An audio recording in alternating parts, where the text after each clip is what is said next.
மக்களே பாருங்கள், வணக்கம் உங்களுக்கு.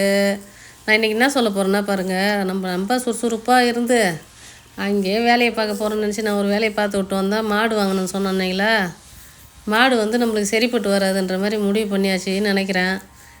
நீங்கள் எல்லோரும் எனக்கு சப்போர்ட் பண்ண மாட்டேறீங்க. என்னான்னு எனக்கு தெரியாமல் இறங்கிட்டேன்னா என்னான்னு தெரியல. கடைசி வரலும் தெரியாதுன்னே நான் இதில் பார்க்க வேண்டியதாக இருக்குது. மஞ்சள் மில்லு நல்லா தான் இருந்தது எங்களுக்கு. சீமை பில்லுன்னு சொல்லுவாங்க சில ஊரில், நம்ம மஞ்சள் மில்லுன்னு சொல்கிறோம்.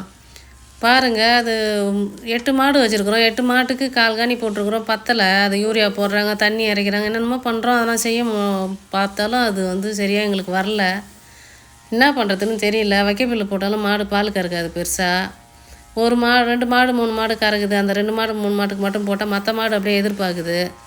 அதனால் நாங்கள் ஒரு முடிவுக்கு வந்துட்டேன்னு நினைக்கிறேன். நான் உங்கள் கமாண்டுக்கு நான் எதிர்பார்த்தேன். யாரும் பெருசாக கமாண்ட் போடுற மாதிரி எனக்கு ஒன்றும் தெரியல. என்ன செய்யறதுன்னு தெரியல. மாட்டை விற்றுடலான்னு சொல்லிட்டேன். நான் 2-3 பேர்கிட்ட மாட்டை பார்த்துட்டு போயிருக்காங்க.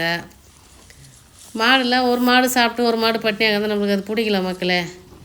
அதனால் மாட்டை கொடுத்துடலான்னு ஒரு ஐடியாலே வந்துட்டேன். பாருங்கள், விருப்பப்பட்டவங்களுக்கு மாடு வேணும்னா சொல்லுங்கள், கமெண்டில் தெரியப்படுத்துங்க. எந்த ஏரியான்னு நான் சொல்கிறேன், நம்பரும் கொடுக்குறேன். பாருங்கள் மக்களே, வீடியோ பார்த்ததுக்கு நன்றி. ஓகே, பாய். அடுத்த வீடியோவில் சந்திப்போம்.